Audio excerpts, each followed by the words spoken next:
Hi hello friends, എല്ലാ കൂട്ടുകാർക്കും good morning. അപ്പോൾ ഇന്നത്തെ എപ്പിസോഡിന്റെ റിവ്യൂയിലേക്ക് കിടന്നാലോ? അങ്ങനെ എപ്പിസോഡ് തുടങ്ങുമ്പോൾ തന്നെ കാണിക്കണം നമ്മുടെ പ്രകാശിനെയും വിക്രത്തിനെയും കാർത്തികയും മുറ്റത്ത് ഇങ്ങനെ നിൽക്കുക കേട്ടോ. പ്രകാശ് വിക്രത്തോട് ചോദിക്കണ്ട്, എവിടെടാ അമ്മ എവിടെ പോയും ചോദിക്കുമ്പോഴേക്കും മുത്തശ്ശി ഭയങ്കര ഒരുക്കത്തിലാണ്, എന്തോ മേക്കപ്പോ കാര്യങ്ങളൊക്കെ ചെയ്യുവാണ്, ഫോട്ടോസൊക്കെ എടുക്കാനായിട്ട് എന്ന് പറയുമ്പോഴേക്കും നമ്മുടെ കാർത്തിക പറയുന്നുണ്ട്, അമ്മുമ്മ ഒരുങ്ങട്ടെ അച്ഛ എന്നിങ്ങനെ പറയാണ്. എന്നാലും ഈ ഓണത്തിന് മോളുടെ അമ്മ കൂടി വേണമായിരുന്നു എന്ന് പറയുമ്പോൾ അമ്മ വരുമല്ലോ, അമ്മ ഉടനെ തന്നെ വരുമല്ലോ അച്ഛ എന്നിങ്ങനെ പറയുവാണ്.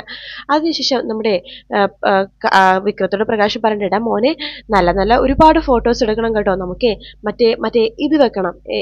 എന്താ അച്ഛാ എന്താ വെക്കേണ്ടത് എന്ന് വെച്ചാൽ കാർത്തിക ചോദിക്കുമ്പോൾ, മോളെ മറ്റേ ഇതില്ലേ, DP ആണ് അച്ഛൻ ഉദ്ദേശിച്ചത്. ആ അതെ അതെ, പ്രൊഫൈൽ പിക്ചർ അല്ലേ, അതെ അതെ പ്രൊഫൈൽ പിക്ചർ. നമ്മൾ ഈ വാട്സപ്പിലൊക്കെ പ്രൊഫൈൽ പിക്ചർ വെക്കണം, നമ്മൾ ഈ ഒരുമിച്ച് നിന്നിട്ട് ഓണം ആഘോഷിക്കുന്ന ഫോട്ടോയൊക്കെ പ്രൊഫൈൽ പിക്ചറും വീഡിയോ ഒക്കെ ആയിട്ട് വാട്സപ്പിൽ ഇടണം, അത് കാണേണ്ടവരൊക്കെ ഒന്ന് കാണട്ടെ മോളെ എന്ന് പറയാണ് പ്രകാശൻ.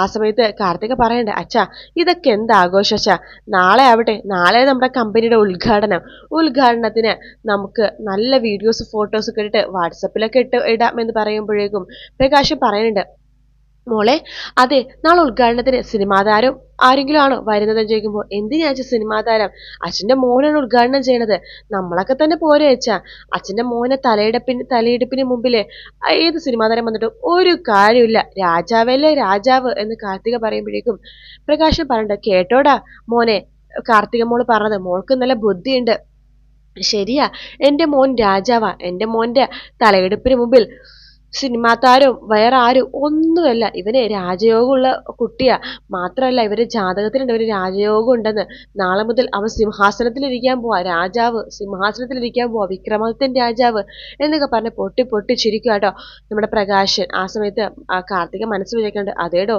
നാളെ എല്ലാവരും ഓണം ആഘോഷിക്കുമ്പോൾ താൻ തന്റെ മോനും അതുപോലെ തന്നെ അമ്മയെ ആഘോഷിക്കാൻ പോണത് ഇരുകാലികളുടെ ആഘോഷമല്ല, നാൽക്കാലികളുടെ ആഘോഷമാണോ, ഇനി തനിക്ക് അങ്ങോട്ട് നാൽക്കാലികളുടെ ആഘോഷങ്ങളായിരിക്കും എന്നിങ്ങനെ മനസ്സിലിങ്ങനെ വിചാരിക്കുകയാണ്.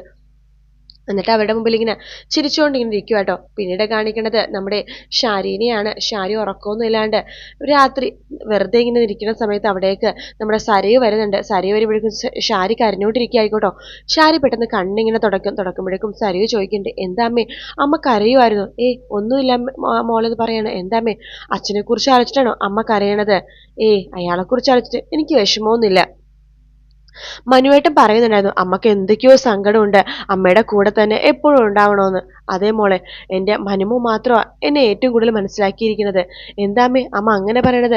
മനുവേട്ടന്റെ കൂടെ എന്താ അമ്മ എൻ്റെ പേര് ചേർക്കാത്തത്? ഒന്നുമില്ല മോളെ എന്ന് പറയാണ്. അതെ അമ്മേ, നാളെ നമുക്ക് ഓണത്തിന് അമ്പലത്തിലൊക്കെ പോകണം കേട്ടോ എന്ന് പറയണം. പോവാം മോളെ എന്ന് പറയുന്നുണ്ട്. കഴിഞ്ഞ ഓണത്തിനേക്ക് എന്ത് രസമായിരുന്നു, ഈ ഓണത്തിന് ആകെ മനുവേട്ടൻ മാത്രമുള്ളതാ ഒരു സന്തോഷം എന്നൊക്കെ പറയാണ്. അല്ല അമ്മ എന്താ ഇങ്ങനെ ആകെ വിഷമിച്ചിരിക്കണത് അമ്മേ? അതിനോട് പറയാൻ പറ്റാത്ത എന്തെങ്കിലും വിഷമം അമ്മയുടെ ഉള്ളിലുണ്ടോ? അതോ അച്ഛൻ ഇങ്ങനത്തെയൊക്കെ അവസ്ഥയിലായോണ്ടാണ് അമ്മക്ക് ഇത്ര വിഷമം എന്ന് ചോദിക്കുമ്പോൾ, അയാളുടെ അവസ്ഥ എന്ന് വെച്ചിട്ട് എനിക്ക് വിഷമമില്ല മോളെ. അല്ല മോൾ എൻ്റെ കൂടെ എപ്പോഴും ഉണ്ടാവോ എന്ന് ചോദിക്കുകയാണ്. അതെന്താ അമ്മ അങ്ങനെ പറഞ്ഞത്? അമ്മ ആ അമ്മയുടെ കൂടെ എപ്പോഴും ഉണ്ടാവും, അമ്മ എൻ്റെ കൂടെ വേണമെന്നൊരു ആഗ്രഹം കൊണ്ടല്ലേ ഞാനും മനുവേട്ടനും അമേരിക്കക്ക് പോകുമ്പോൾ അമ്മേനെയും കൊണ്ടുപോകാന്ന് ഞങ്ങൾ പറഞ്ഞത് എന്ന് പറയാണ്. അച്ഛന് അച്ഛന് ആ ആന്റിയുടെ കൂടെ നിൽക്കട്ടെ, അതെന്താ മോൾക്ക് അച്ഛന് ഇഷ്ടമല്ലേ? അല്ല എനിക്ക് അച്ഛന് ഇഷ്ടമല്ല അമ്മേ, കാരണം വേറൊന്നും കൊണ്ടല്ല, മനുവേട്ടനെ എപ്പോഴും അച്ഛൻ കുറ്റം പറയും, അതുകൊണ്ടാണ് എനിക്ക് അച്ഛനോട് വെറുപ്പ്. അച്ഛന് ഞങ്ങളെക്കാളൊക്കെ വലുത് ആന്റിയാണല്ലോ, അച്ഛനെ പെങ്ങളെയും കെട്ടിപ്പിടിച്ച് അവിടെ ഇരിക്കട്ടെ, നമുക്ക് അമേരിക്കയിലേക്ക് പോവാമേ. പിന്നെ ആകെയുള്ള സന്തോഷം അടുത്ത ഓണത്തിന് നമ്മുടെ കൂടെ ഒരു കുഞ്ഞുവാവയും കൂടെ ഉണ്ടാവുമല്ലോ. അതേ മോളെ, ദൈവാനുഗ്രഹം കൊണ്ട് എല്ലാം നല്ലതുപോലെ നടക്കട്ടെ എന്ന് ഷാരി പറയുവാട്ടോ. അതിനുശേഷം സരയു പറഞ്ഞിട്ട്, അമ്മക്ക് എന്തെങ്കിലും വിഷമമുണ്ടെങ്കിൽ എന്നോട് പറയാമേ. ഇല്ല മോളെ, ഒരു വിഷമവും ഇല്ല എന്ന് പറഞ്ഞിട്ട് സരയുവിനെ ഇങ്ങനെ നോക്കിക്കൊണ്ടിരിക്കുക. അതിനുശേഷം മനസ്സിൽ വിചാരിക്കുന്നുണ്ട്, എൻ്റെ മോള് സരയു എൻ്റെ മോളെല്ലാം നിറഞ്ഞിട്ടുള്ള ആദ്യത്തെ ഓണമാ നാളെ എന്ന് പറഞ്ഞിട്ട് ഷാരി ആകെ വിഷമിച്ചിരിക്കുക കേട്ടോ. അതിനുശേഷം കാണിക്കുന്നത് കാർത്തികേനെയാണ്. കാർത്തിക വിക്രവും പ്രകാശനൊക്കെ പടക്കവും കമ്പിത്തിരക്കിനെ കത്തിച്ചുകൊണ്ടിരിക്കുകയാണ്. കാർത്തിക പറയണ്ട, അച്ഛാ അടുത്ത ഓണത്തിന് അച്ഛൻ്റെ കൂടെ ഒരാൾ കൂടി ഉണ്ടാവും, എൻ്റെ അമ്മ എന്ന് പറഞ്ഞിട്ട് അവരിത് കമ്പിത്തിരിയൊക്കെ മത്താപ്പോക വീണ്ടും ആഘോഷമായിട്ട് കത്തിക്കുവാട്ടോ. പിന്നീട് കാണിക്കണം നമ്മുടെ സേനനെയും അതുപോലെ തന്നെ കിരൺ അതുപോലെ കല്യാണി ഒഴിച്ച് ബാക്കി എല്ലാവരും ഉണ്ട് കേട്ടോ. നമ്മുടെ രതീഷൊക്കെ പടക്കമൊക്കെ അതായത് മത്താപ്പൂ കമ്പിത്തിരിയൊക്കെ പൊട്ടിക്കുവാണ്. രതീഷ് പറയണ്ട്, എൻ്റെ സാറേ പടക്കവും കൂടി വേണ്ടതായിരുന്നു എന്ന് പറയുമ്പോൾ ചന്ദ്രസേനൻ പറയണ്ടേ, എടാ എടാ ദേ നിന്റെ ഭാര്യ ഗർഭിണിയാണ്, പടക്കമൊക്കെ പൊട്ടിച്ച് വയറ്റിലുള്ള കുഞ്ഞിനെ പേടിപ്പിക്കലേടാ എന്ന് പറയാണ് CS. ആ സമയത്ത് രതീഷ് പറയണ്ടേ, സാറേ ഇപ്പത്തെ പിള്ളേരുണ്ടല്ലോ, നമ്മൾ ഈ ഒച്ചയും ബഹളമൊക്കെ കേട്ടിട്ട് വേണം വളരാനായിട്ട് എന്നിങ്ങനെ പറഞ്ഞിട്ട് അവര് പിന്നെ പടക്കമൊക്കെ പൊട്ടിക്കട്ടെ. അപ്പൊ കിരൺ പറയണ്ട്, സോണി നീ ഇതൊക്കെ ഒന്ന് വീഡിയോ പിടിച്ച് കല്യാണിക്ക് അയച്ചു കൊടുക്കാം എന്ന് പറയാണ്. അങ്ങനെ സോണി അതൊക്കെ വീഡിയോ ഇങ്ങനെ എടുക്കുക കേട്ടോ, കല്യാണിക്ക് അയച്ചു കൊടുക്കാനായിട്ട്.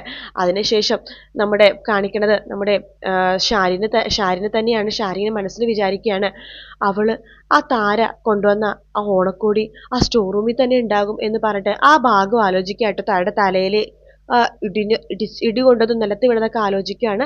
അതിനുശേഷം ഷാരി നേരെ സ്റ്റോർ റൂമിലേക്ക് പോകുവാണ്. സ്റ്റോർ റൂമിൽ പോയ ഷാരി ആ ഓണക്കോടി എടുക്കുന്നുണ്ട്. അതിനുശേഷം മനസ്സിൽ വിചാരിക്കുകയാണ്, എൻ്റെ മോൾക്ക് ഈ പ്രാവശ്യം ഓണക്കോടി ഒന്നും കൊടുക്കാൻ പറ്റില്ല, ഈ ഓണക്കോടി എൻ്റെ മോൾക്ക് കൊടുക്കാം എന്ന് പറഞ്ഞിട്ട് സരയുവിൻ്റെ റൂമിലേക്ക് പോകുവാണ്. ആ സമയത്ത് സരയു ആഭരണങ്ങളൊക്കെ എടുത്തു വെക്കുമായിരിക്കോട്ടെ. ആ അമ്മയോ, വാ അമ്മേ, ഞാനിങ്ങനെ ആലോചിക്കുമായിരുന്നു, കഴിഞ്ഞ ഓണത്തിനേക്ക് ആൻറ്റിയുടെ ഭാഗയൊക്കെ ഒത്തിരി സമ്മാനങ്ങൾ ഉണ്ടായിരുന്നു, ദേ ഇത് കഴിഞ്ഞ ഓണത്തിലെ സമ്മാനമാണ് എന്ന് പറഞ്ഞിട്ട് വലിയൊരു മാലയും കമ്മലൊക്കെ എടുത്തു വെക്കാട്ടോ ഷാരി. അമ്മ ഈ പ്രാവശ്യം എനിക്ക് ഓണത്തിന് സമ്മാനം ഓണക്കോടി പോലും തന്നില്ലല്ലോ അമ്മേ എന്ന് സരയു പറയുമ്പോഴേക്കും ഷാരി പറഞ്ഞിട്ട്, അത് തരാൻ വേണ്ടിയിട്ട് അമ്മ വന്നത് എന്ന് പറഞ്ഞിട്ട് ആ ചന്ദ്രസേന താരക്ക് വാങ്ങിച്ചു കൊടുത്ത ആ സാരി ഉണ്ടല്ലോ, അത് നമ്മുടെ ഷാരി സരയുവിനെ കൊടുക്കുവാണ്. സരയു അത് മേടിക്കുന്നുണ്ട്. ഹായ്, ഇതമ്മ എപ്പോൾ പോയി വാങ്ങിച്ചു? അതൊക്കെ വാങ്ങിച്ചു മോളെ, ഇടയ്ക്കമ്മ പുറത്തു പോയപ്പോൾ വാങ്ങിച്ചതാണ്, മോള് നോക്ക് എന്ന് പറഞ്ഞിട്ട് നമ്മുടെ സാരി അത് തുറന്നു നോക്കുമ്പോൾ നല്ല അടിപൊളി സാരി ആട്ടോ. അയ്യോ അമ്മേ, ഇത് നല്ല സൂപ്പർ സാരിയാണല്ലോ, അമ്മ ഇതുവരെ വാങ്ങിച്ചല്ലേ ഏറ്റവും സൂപ്പർ സാരി ഇതാണ് കേട്ടോ, എന്നെ നോക്കി വാങ്ങിച്ച പോലെ ഉണ്ട് എന്നിങ്ങനെ പറയാണ്.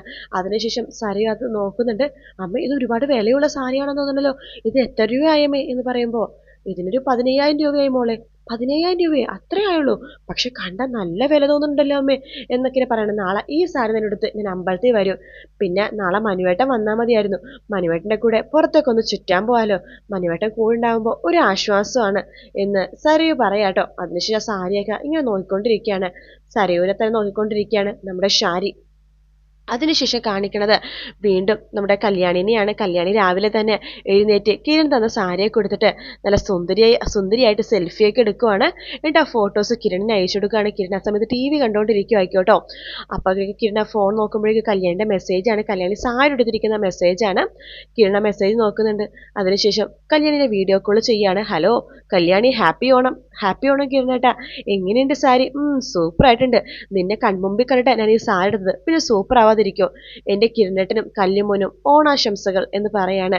അതെ ദേ ഇന്നാണ് നിന്റെ ചിത്രരചന, അടിപൊളിയായിട്ട് വരച്ചേക്കണം കേട്ടോ, അതൊക്കെ ഞാൻ ചെയ്തോളാം, നിനക്ക് ഫസ്റ്റ് പ്രൈസ് കിട്ടണം എന്ന് കിരൺ പറയുമ്പോൾ, ഫസ്റ്റ് പ്രൈസിന് വേണ്ടി നമ്മൾ വിചാരിച്ച് മത്സരിക്കരുത് കിരണേട്ടാ, എല്ലാം ദൈവത്തിൻ്റെ കൈ കൊടുത്ത് മത്സരിക്കാൻ കിട്ടുന്നതിനെ ഭാഗ്യമായിട്ട് കരുതി വേണം വരയ്ക്കാനായിട്ട്, എന്തായാലും ഞാൻ മാക്സിമം ട്രൈ ചെയ്യാം, എല്ലാവരും ഓരോരോ തിരക്കിലാണ് എന്ന് പറയണം. ഇനി എല്ലാവരെയും വിളിക്കണം എന്ന് കല്യാണി പറയണ്ടേ.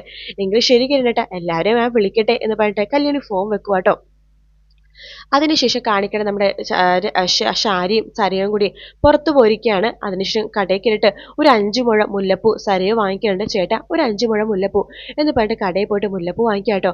അപ്പോഴേക്കും അവിടേക്ക് നമ്മുടെ ചന്ദ്രസേനും അതുപോലെ കിരണും കൂടി എത്തുന്നുണ്ട്. ചന്ദ്രസേന പെട്ട മോനെ വണ്ടി നിർത്തിക്ക് എന്ന് പറയാണ്.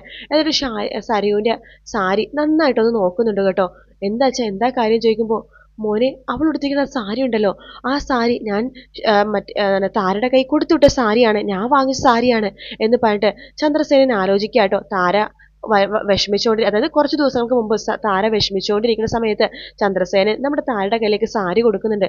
നിനക്ക് നിന്റെ മോൾക്ക് ഓണക്കോടി കൊടുക്കണമെന്ന് പറയില്ലേ, ദേ ഞാൻ വാങ്ങിച്ച ഓണക്കോടിയാ, ഇത്രയും വിലയുള്ള ഓണക്കോടി ഞാൻ എൻ്റെ മോൾക്ക് പോലും വാങ്ങിച്ചിട്ടില്ല കേട്ടോ, ഇത് ഭയങ്കര വിലയുള്ള ഓണക്കോടിയാണ് എന്നൊക്കെ പറഞ്ഞിട്ട് നമ്മുടെ താരയുടെ കയ്യിൽ ഇങ്ങനെ കൊടുക്കുന്ന ഭാഗം ഇങ്ങനെ ആലോചിച്ചുകൊണ്ടിരിക്കുന്ന ഭാഗത്തോട് കൂടിയിട്ടാണ് ഇന്നത്തെ എപ്പിസോഡ് തീരുന്നത്. വീഡിയോ ഇഷ്ടപ്പെട്ടെങ്കിൽ ലൈക്ക് ചെയ്യുക, സബ്സ്ക്രൈബ് ചെയ്യുക, കമൻറ്റ് ചെയ്യുക. മറ്റൊരു വീഡിയോ ആയിട്ട് വീണ്ടും കാണാം ഫ്രണ്ട്സ്. അതുവരെ ടേക്ക് കെയർ, ബൈ ബൈ.